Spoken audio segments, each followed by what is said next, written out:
हमारी टीम किसी भी तरीके से किसी भी बॉलीवुड मूवी को हेट नहीं करती है, सिर्फ और सिर्फ आप लोगों के इंटरटेनमेंट के लिए है।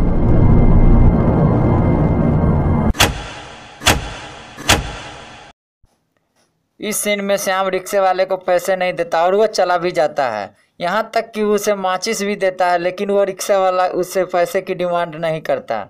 अरे यार, ऐसे लगता है जैसे ये रिक्शा दहेज में मिला हो भाई। कोई तो इस रिक्शे वाले का पता मुझे भी बता दो।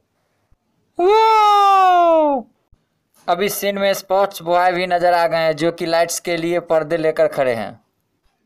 और भाई ये क्या, यहाँ तो मिर्गी डांस चालू है और यहाँ इस बच्ची के बाल भी खुले हैं, तो हाथ मार दिया चलता है, लेकिन इसके पास तो चोटी है, पकड़कर घसीटेगा के।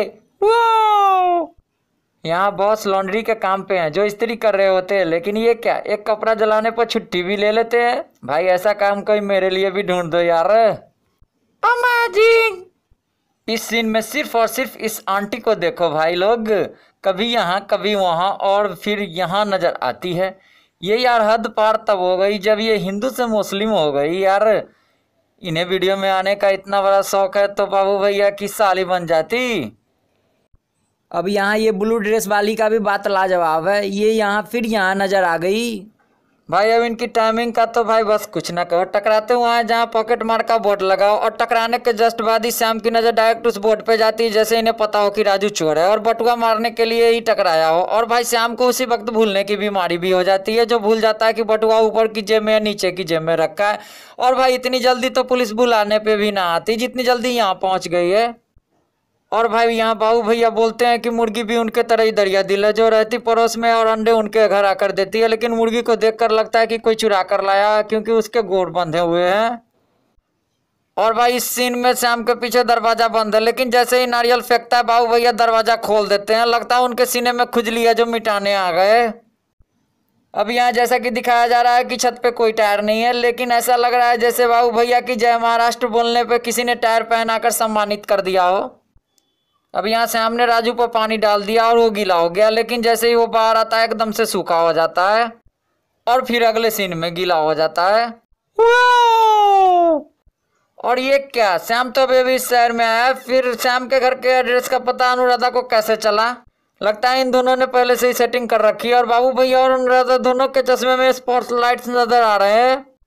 जैसा कि यहाँ बाबू भैया के सीने पे नारियल पड़ा था, लेकिन वो यहाँ तो बिल्कुल ठीक है और इतनी जल्दी उनके सीने में दर्द भी शुरू हो गया। तो चोट का असर काफी देर बाद हुआ भाई, अंदरूनी है। इस गाने के लोकेशन से साफ साफ लगता है कि ये गाना साउथ अफ्रीका में शूट हुआ है, लेकिन कभी सीन इंडिया का आता है तो कभी डायरेक्ट साउथ अफ्रीका का। अमेजिंग। अब भाई जब यहाँ श्याम बोतल लेकर आता है तो बोतल व्हाइट कलर की होती है, लेकिन जैसे ही कैमरा सामने की ओर आता है तो बोतल पूरी ब्राउन हो जाती है। भाई बस की खिड़की को देखकर लग रहा है कि बस पूरी खाली है, फिर भी ये बाहर लटक रहे हैं मजे लेने के लिए। और भाई ये यहाँ बैंक नहीं लगता, मच्छी मार्केट लगता है। जो भी आता है चिल्लाता रहता है। अब भाई जब गाना शुरू होता है तो ये लोग यहाँ ये ड्रेस पहने होते हैं, और जैसे ही गाना खत्म होता है फिर ये वही ड्रेस में नजर आते हैं, जबकि गाने में ये अलग अलग ड्रेस में नजर आए थे। अब यहाँ श्याम इतनी देर फोन होल्ड पे रखता है और बाबू भैया से बात करने लगता है। किडनैपर उनका मौसेरा भाई लगता है क्या, और किडनैपर बस फोन को कान से लगा कर रखता है और ये तक भी सुनाई नहीं देता उसे कि ये लोग बातें क्या कर रहे हैं। अब इस सीन में राजू बाबू भैया को रोकने आया हुआ था और तब तक वेट करता है जब तक बाबू भैया के डायलॉग्स खत्म नहीं हो जाते। और जब से फिल्म स्टार्ट हुई है बाबू भैया के घर एक भी उधारी मांगने नहीं आया, लेकिन जब पैसे की बात आती है तो एकदम से बाबू भैया के घर पे सब आ जाते हैं उधारी का पैसा मांगने, जिससे हम लोगों को ये पता चल सके कि बाबू भैया के सर पे उधारी का बहुत बड़ा बोझ है। अब यहाँ इस सीन में बाबू भैया ने पी रखी है, लेकिन आगे जाते ही उनको तो बता मुझे कि इतनी जल्दी नशा उतर कैसे जाता है। भाई अब ये काम यहाँ पहले कर लिए होते तो तीनों भागते नहीं पकड़े जाते। भाई लोग अब इस सीन में पुलिस वाले बिल्कुल पीछे होते हैं, लेकिन जैसे ही कैमरा एंगल आगे होता है पुलिस वाले इतने पीछे कैसे चले जाते हैं। और वो भी पुलिस वाले इतने भीड़ में गोलियां चला रहे हैं, ये नहीं सोच रहे हैं कि किसी और को लग गई तो लेने के देने न पड़ जाएं। और जब ये साइकिल से स्टार्ट हुई थी तो ये लोग यहाँ थे और ब्रिज से कूदना ही था तो यहीं से कूद जाते, वापस घूम फिर के यहीं पर आने की जरूरत क्या थी। अब इस बैकग्राउंड को देखकर लग रहा है अगल बगल में बहुत सारी बिल्डिंग्स है, लेकिन जैसे ये नीचे गिर रहे होते एक भी बिल्डिंग्स नहीं होती है। अब इस सीन में राजू के पास इतने पैसे कहाँ से आ गए हैं जो ये होटल में आ गया, उसकी हालत तो भिखारी से भी बदतर थी। अब ये सभी लोगों को पता है कि ये फिल्म वीडियोकॉन वाले ने प्रेजेंट की है, फिर हर जगह लोगों को दिखाने की जरूरत क्या है। और अब ये बंदा जब भी बाबू भैया को कॉल करता है सिर्फ मछली मांगता है, जैसे खाता भी 365 दिन मछली हो और हकता भी मछली हो। जैसा कि दिखाया जा रहा है ये इस लड़की का बाप है और बातों से लग रहा है कि ये एकदम बिल्कुल गरीब है, फिर ये हमेशा डेविड प्रसाद से मछलियों की बातें क्यों करता है। और क्या यार होटल में कोई कस्टमर आता है तो बेटर लोग डायरेक्ट थप्पड़ ही मार देते हैं क्या, और थप्पड़ मारने के बाद जो विस्की गिरती है वो कौन भरेगा, इनका बाप। अब स्टार्टिंग की सीन में इस लड़की के बाल बड़े थे, लेकिन अगले ही सीन में इसके बाल छोटे कैसे हो गए हैं। लगता है ये खुद हेयर कटिंग का काम करती है और पुलिस से बचने के लिए बाल छोटे कर रखे हैं। इस सीन में ये लोग टैक्सी में बैठकर आए ठीक है, लेकिन चढ़ने की बारी आई तो इतना नाटक क्यों करने लगे। एक को ट्रक में डाल दिया और बाकी सब टैक्सी में बैठकर आराम से चले गए जैसे बारात में जा रहे हो। और इस सीन में जितनी देर बातें करने में लगा रहा है उतने देर में पकड़ लिया होता भाई, लेकिन जाने दिया। अब ये सरदार जी दांत क्यों दिखा रहे हैं, सबको पता है भाई कैमरे में दिख रहे हो। अब यहाँ ये तक तो ठीक है कि देवी प्रसाद पुलिस वालों को चकमा देकर कहीं और चले गए, लेकिन पुलिस वालों को इतनी जल्दी पता कैसे हो गया कि असल में डेविड प्रसाद कहाँ गए हैं। अब इन्हें कैसे पता हो गया कि श्याम यहाँ आया है। भाई कभी हाथ में गुलेल तो पकड़ी होगी नहीं और जमीन पे फायरिंग कर रहे हैं, ये तो बात हो गई बंदर के हाथ में नारियल भाई। अब जब इस सूटकेस को दिखाया गया था तो एक लाल ओढ़े खड़ी थी, लेकिन दोनों अब हरी कहां से हो गई। यहाँ ये तो गुड़िया लड़की तो है नहीं, अमेजिंग। अरे बुड़बक लड़की उनके पास तो है नहीं, फिर पीछा करने का मतलब क्या बनता है।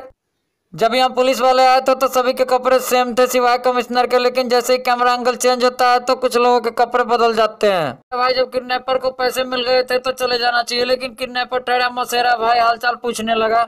अरे अब यहाँ भाई ये ड्राइवर को नजर नहीं आ रहा कि बगल में कौन छुपा है, आवाज देकर बोल तो सकती थी। अब जिस एंगल से श्याम गाड़ी के सामने कूदा गाड़ी के नीचे आ जाएगा, लेकिन हीरो है भाई कहीं से भी डायरेक्ट अंदर ही जाएगा। अंदर गया तो गया, इतनी जल्दी बाहर कैसे आ गया, वो भी लड़की को लेकर। भाई अब यहाँ ये सब पुलिस वाले इसे ही क्यों मार रहे हैं जबकि गुंडे भी साथ मिले हुए हैं। लगता है भाई पुलिस गुंडों से मिल गई हुई है। अब यहाँ इस सीन में लड़की ने लात मारा समझ में आता है, लेकिन ये कमिश्नर मारकर जंजीर पकड़कर क्यों लटक गया। लगता है दौड़ने का ज्यादा शौक है। अब सरदार जी के गिरने पर उस लड़की को लात पड़ी और जंजीर पकड़कर लटक गया, लेकिन तब भी सरदार जी की नजर पीछे नहीं गई, किससे लात पड़ी।